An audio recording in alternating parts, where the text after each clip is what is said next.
Welcome sa Dries TV. Kung interesado ka sa ganitong news, huwag kalimutang isubscribe ang ating YouTube channel. Maraming salamat! Welcome back again sa ating YouTube channel mga kakimpaw, and sa update natin ito, ang pag-uusapan natin ay tungkol sa mga importanteng kaganapan kina Kim and syempre kay Paula Avellino. Pero bago po ang lahat, maraming salamat sa inyong patuloy na pagsuporta at pagsubaybay sa mga daily update natin. Kaya naman bilang pasasalamat, narito po ang ilang napili kong komento patungkol ito sa naging previous update. Unang komento mula po ito kay Norma Coles. Sabi niya po dito, XL please tumigil ka na, di ka na kailangan ni Kim. Maghanap ka ng babaeng mauuto mo dahil ilalaban namin si Kim sa mga taong katulad mong manloloko. May Paula Avellino na si Kim na tunay na nagmamahal at di nag-take advantage. Marunong mag-alaga kay Kim.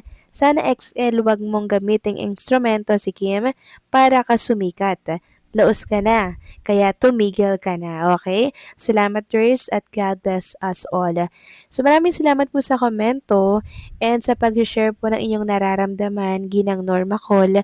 Tama po kayo dyan. Ito talaga yung tamang dapat ginagawa ni XL, ang tumigil at manahimik at wag na pong gamitin pa ang pangalan ni Kim Chu para mapag-usapan po siya.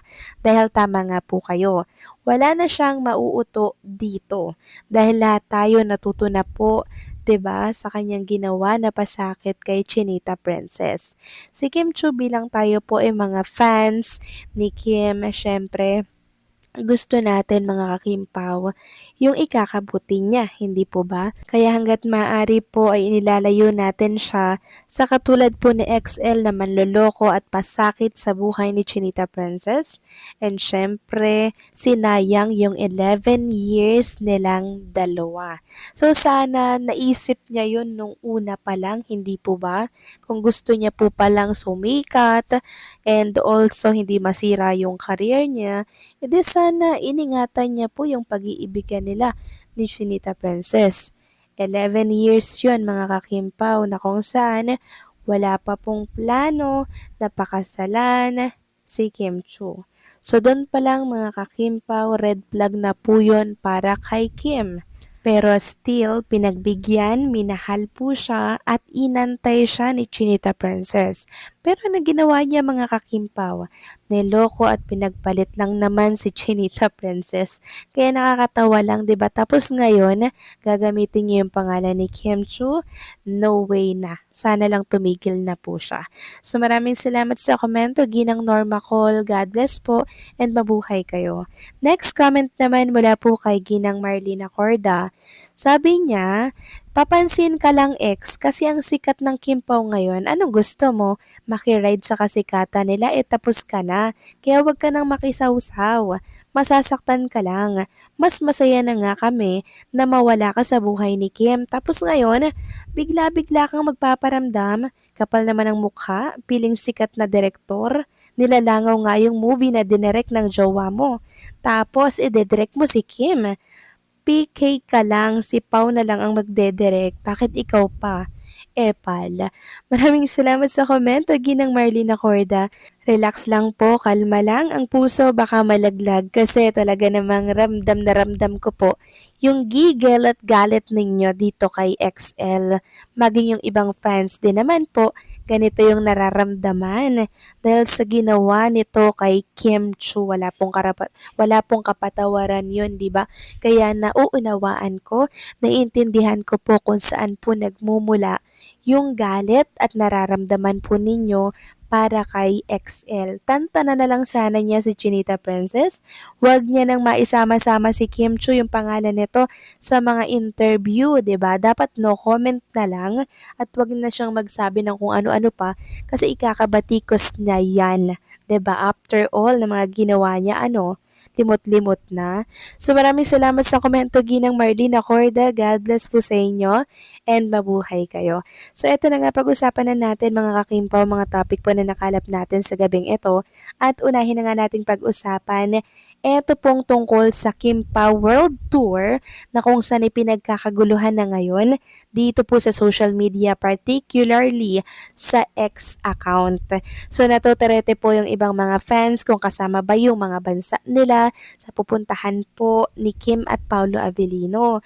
So sana daw ngayon pa lang ma-release na po hanggat maaga para nang sa ganon makapag-book na agad-agad sila ng kanilang mga ticket, 'di ba? Kung saan ba pwedeng malapit na bansa nila puntahan ang Kim Pao. Ganyan po kalakas ang Kim Pao dito po sa ibang bansa.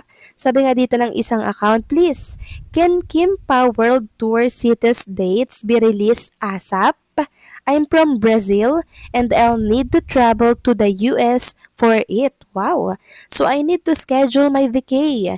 There's a chance someone from my team might take those dates first.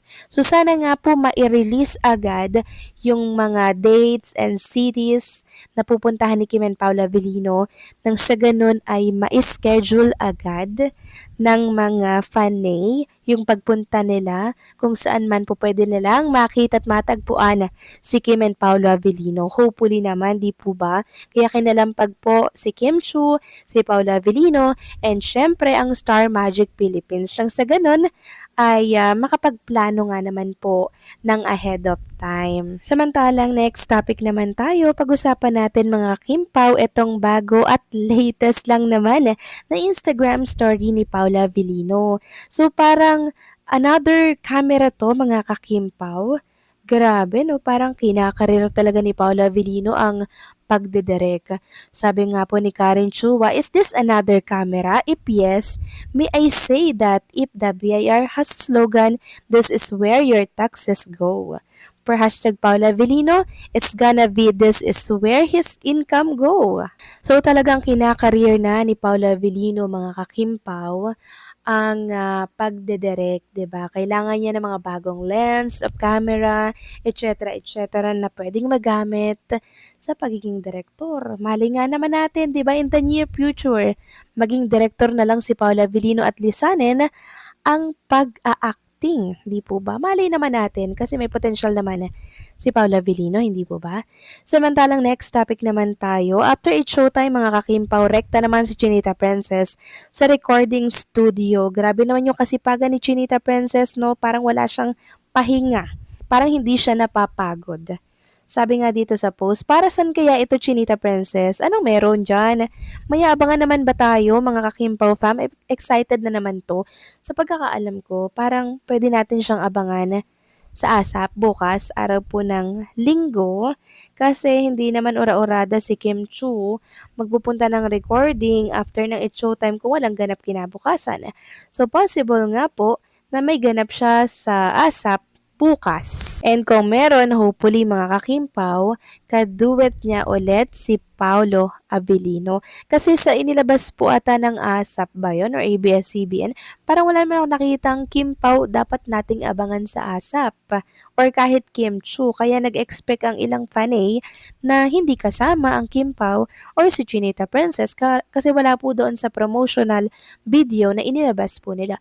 So para saan kaya to no mga kakimpaw? Well, malalaman natin yan bukas. Samantalang next topic naman tayo, pag-usapan natin mga kakimpaw tungkol naman dito sa kaganapan sa It's Showtime kanina na kung saan itong si Brent mukhang napag-iiwanan po mga kakimpaw sa kangkungan kasi sinabi niya po tungkol yung sa breakup na iiyak mo na lang yan, di ba Kim? At pakarinig nga po ni Chinita Princess, nag-react po siya at tumangging wala naman akong pinagdadaanan ngayon. Ibig sabihin masaya ang buhay ni Chinita Princess ngayon mga kakimpaw. Isang confirmation na po yun. Yung tinutukoy dito ni Brent na iiyak daw yung breakup, yung sakit na nararamdaman, yun po yung time na nag-break sila ng kanyang ex na si XL. Kaya sabi nga po ng isang account dito sa X, "Huy Brent, happy ang contented and contented na yung si Ate Kimi mo. Nako Brent, same RM kayo ni Kimi pero hindi ka updated." Kaya umalma po agad sa Chinita Princess na wala naman akong pinagdadaanan ngayon. O di ba mga kakimpaw, isang patunay na masaya ang buhay ni Chinita Princess. Kayo ba mga kakimpaw, ano po ang masasabi ninyo dito? Please comment down below and syempre, don't forget to like, share, comment, and subscribe.